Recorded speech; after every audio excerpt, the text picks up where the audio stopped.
외환 유치 목적의 평양 무인기 작전입니다. 지난해 10월 북한 평양에서 발견된 드론 작전 사령부의 평양행 무인기는 국내 제조업체 성우 엔지니어링사의 제품으로 알려졌습니다. 관련자의 제보와 언론 보도를 종합해 보면 22년 12월 29일 국방연구소를 방문한 윤석열 씨가 전시되어 있는 여러 종류의 국내 생산 무인기를 둘러본 직후 성우 엔지니어링 제품이 눈에 띄어 지목하고 이 무인기를 북한에 보내라고 했습니다.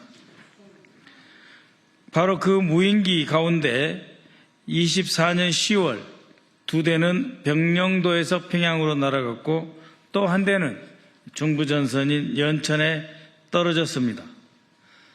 연천에 떨어진 것은 국내에서 발견되었기 때문에 방첩사를 중심으로 합동조사를 진행했어야만 합니다. 그러나 당시 여인영 사령관의 지시로 합동조사, 민군 합동조사는 이루어지지 않았습니다. 이번 무인기 사업의 문제점을 먼저 말씀드리겠습니다. 첫 번째는 납품처의 세탁입니다. 작년 평양에서 발견된 우리나라의 소위 저가형 소형 정찰용 무인기는 국방과학연구소가 윤석열의 지침을 받아 성우 엔지니어링으로 납품을 받아서 드론 작전 사령부의 무상 증여 방식으로 납품한 것입니다. 그 과정에서 여러 불법 행위가 이루어졌습니다. 우선 성우 엔지니어링에 해당 무인기 제작을 의뢰한 곳은 카이입니다. 항공우주산업입니다. 윤석열이 지정한 성우 엔지니어링은 수주 실적 등이 부족했기에 강구영 사장이 있는 카이와 국방과학연구소가 계약을 해서 무기 체계를 법적 절차를 통해 정식으로 납품받는 방식이 아닌 기술료 수입, 즉 국방과학연구소가 가지고 있는 기술료 수입 33억 가운데 32억 원을 연구비 개정 과목으로 집행하는 방식으로 처리한 것입니다. 국방과학연구소의 기술료 33억 가운데 1억을 남긴 32억을 연구비 개정 과목으로 카이에 집행한 것이라는 것입니다. 이것은 어떠한 회계 기준이나 어떤 규정에도 맞지 않습니다. 그런데 언론 보도에 따르면 막상 성우 엔지니어링과 무인기 제작을 협의한 곳은 카이가 아니라 국가연으로 공식 계약도 맺기 전에 국가연 관계자가 제작을 의뢰했다고 합니다. 역시 수사가 필요한 대목입니다. 이 표를 보시면 국가연에 윤석열이 성우 엔지니어링의 무인기 확보를 지시를 했습니다. 이것은 예산에 없는 신규 사업인데 직권을 남용해서 무인기 확보를 지시를 한 것입니다. 국가연은 이미 성우 엔지니어링의 무인기가 지목된 상태이기 때문에 국가연은 형식적으로 무인기 입찰을 진행을 합니다. 그 무인기를 입찰을 진행하면서 사용한 돈은 민간에게 기술을 개발해서 넘겨준 대가로 받은 그 기술료를 전용한 것입니다. 여기서 1차로 회계 부정의 소지가 있습니다. 이 비용을 가지고 국가연은 카이에게 계약을 체결했고 이 카이는 이미 성우 엔지니어링이 지목되었다는 사실을 알고 있기 때문에 성우 엔지니어링에 이 32억 가운데 29억 원을 주고 약 100여기에 가까운 이 무인기를 납품받는 조건으로 대금을 지불하였습니다.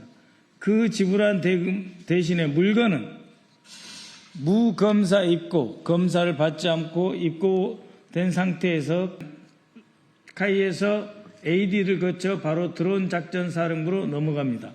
이때 돈을 지급한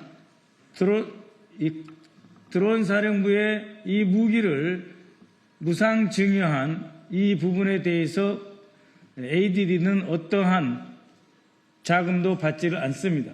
그렇기 때문에 우회 납품을 하면서 오히려 이 대금을 받지 않고 증거를 인멸하려 했다는 정황이 포착된 것입니다.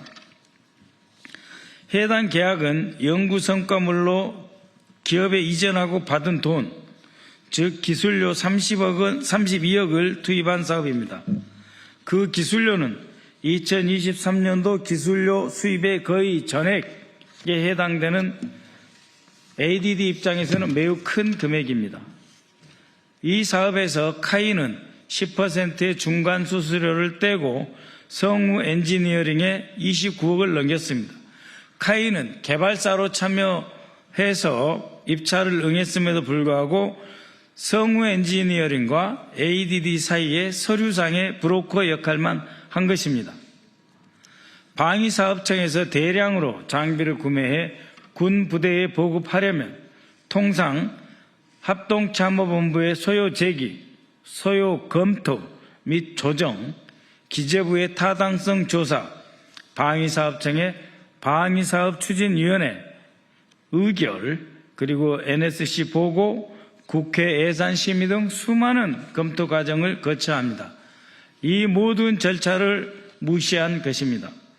또한 국방 관련 R&D, 연구개발 예산은 국가안보와 직결된 기술력 확보를 위한 정당한 연구개발 목적에 한정해 집행되어야 합니다.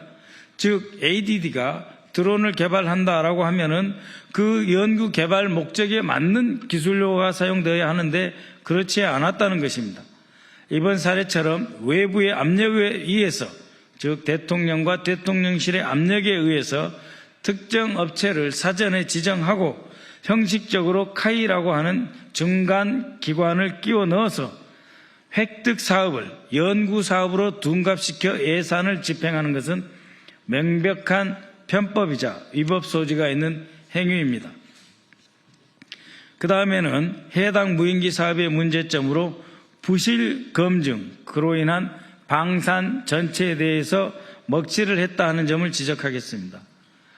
결국 이 무인기는 실전 운용 경험이나 정상적인 우리 군의 시험 평가조차 제대로 없이 드론 작전 사령부로 최초 계획된 100대 가운데 86대가 납품되었습니다.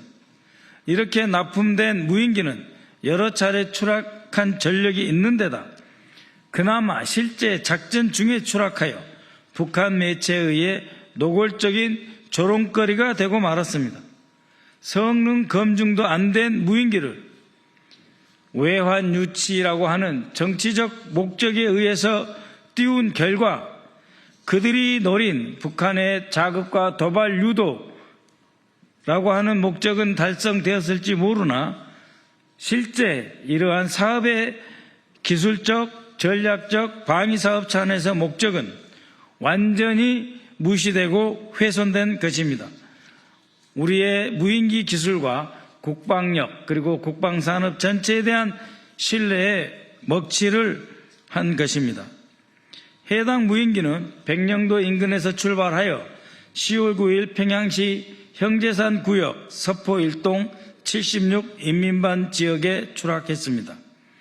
그 드론은 평양에 진입할 때까지 소음이 들리지 않는 1km 이상의 높이를 유지하고 운행하다가 평양에 진입해서는 500m 상공까지 하강하여 기동함으로써 들키게 만든 그러한 외환 유치의 목적으로 활용된 이상 기동이 발견된 것입니다.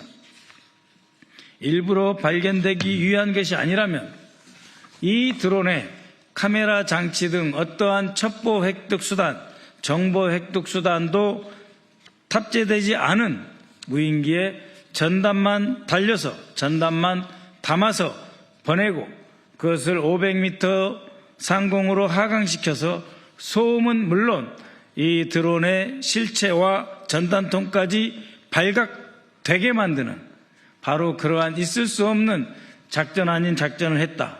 즉 북한을 자극해서 도발을 유도하려고 했다라고 하는 것입니다.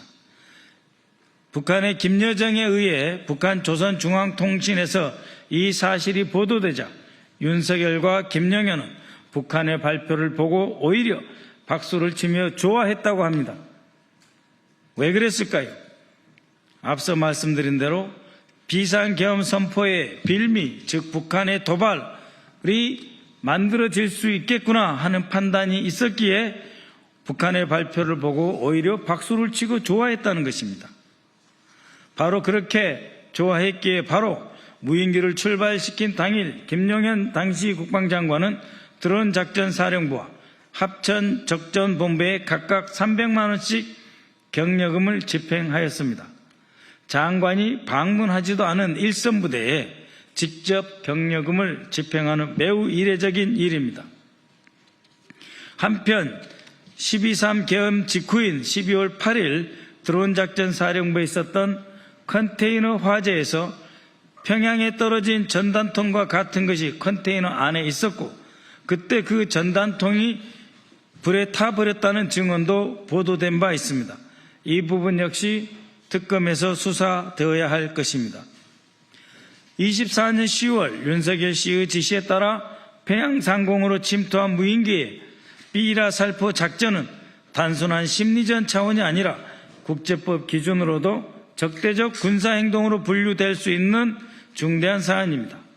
민간인 거주 지역의 상공에서 심리전 물자를 살포하고 북한 영공을 무단 침범함으로써 북한에게 공개적인 반발과 군사적 긴장을 유발시키고 나아가서 군사적인 행위까지 발생할 뻔한 중대한 사건입니다. 이는 곧 헌법적으로 또 어떠한 정당한 이유로도 승인되지 않은 상태에서의 무력 충돌 행위, 즉 불법 전투 개시에 해당할 수 있는 중대한 위반입니다. 더욱이 이 작전은 국회의 동의는 물론 국가안전보장회의나 합참 작전계획 승인도 거치지 않은 것으로 드러났습니다. 명백한 법적 절차를 무시하고 우회하고 아무런 전략적 검토 없이 최고 통수권자의 정치적 목적에 따라 이러한 작전이 실행되었다는 점에서 외환유치 군헌법상 불법 전투 개시죄의 요건을 완벽하게 충족하는 중대 사안입니다. 불법 전투 개시죄는 외환유치죄보다 훨씬 중대한 반역죄로서 최고형은 사형에 이를 수 있는 헌정질서 파괴의 범죄입니다. 그날 떨어진 것은 무인기에 그치지 않습니다. 대한민국의 국격입니다. 이것은 단순 추락사고가 아니라 국방의 사유와 안보의 사유와 군사력의 정치적 목적으로 사용한 도구화로 중대한 헌정질서 훼손의 징표입니다. 무책임한 최고 통수권자의 계엄 선포 욕구가 국가안보와 외교에 치명적인 혼란을 가져왔고 국방연구기관과 방산업체를 불법을 자행할 수 있도록 압력을 가한 것이며 군을 정권의 시녀로 전락시킨 행위입니다. 그래서 저는 관련자에 대해서 고발을 추진하겠습니다. 헌정질서를 파괴한 반헌법적 군사행동이므로 다음에 말하는 관련자들을 수사기관에 고발할 예정입니다. 먼저 형법과 군형법을 무시한 채 북한 영공을 무단 침입하여 불법 전투 개시에 해당하는 군사작전을 지시한 윤석열 전 대통령과 국방장관으로 작전 수행 과정에 가담하고 군부대에 부적절한 격려금을 집행한 김용현 전 장관, 정당한 계약 절차 없이 중간 수수료만 남긴 채 하청업체를 앞세워 연구개발 목록으로 무기체계를 유통시킨 카이 강구영 사장, 법적으로 정해진 절차를 깡그리 무시하고 특정 업체에 제작을 의뢰하고 연구개발 예산을 무단 전용한 국방과학연구소 소장을 비롯한 관계자들, 법적으로 정해진 평가 절차 없이 도입된 장비를 작전에 투입하고 증거를 인멸하는 행위를 한 드론작전사령부 지휘관에 대해서 저는 군형법상 불법 전투 개시죄, 형법상 직권남용 및 회계법령 위반, 국가재정법상 예산 불법 집행, 증거인멸 및 공용 물건 손괴죄 등의 혐의로 고발하겠습니다. 진실은 은폐될 수 없습니다. 진실은 불에 타서 사라질 수도 없습니다. 민주적 통제를 무시하고 군사력을 사유한 그 책임 반드시 규명하겠습니다. 고맙습니다.